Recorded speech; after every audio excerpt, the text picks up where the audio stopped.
రాత్రికి నిద్ర రాకపోగా ఎట్లో కాలము గడిపి మరునాడు ప్రాతకాలమే శుచి అయి తాను సత్యనారాయణ స్వామి వారికి ప్రతిజ్ఞ చేశాను.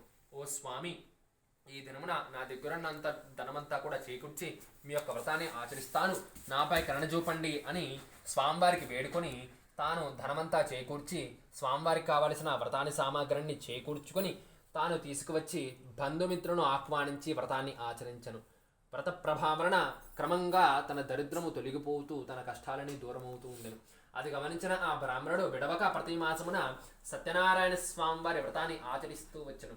అలా చేయడంతో అతడు మహాదేశ్వరుడు కాక సకల పాపాల నుండి విముక్తి పొంది అంతిమున స్వర్గలోక ప్రాప్తి పొందెను. ఓ మురళారా, ఆ విధముగా శ్రీహరి వారు నారద మహామునికి చెప్పిన విషయాన్ని ఇప్పుడు మీకు తెలిపితిని అని సూత మహాముని చెప్పగా అందరకు ఆ సూత మహాముని ఇలా అడిగను. ఆ యొక్క నారద మహాముని ఇలా అడిగిన మీదట సత్యనారాయణ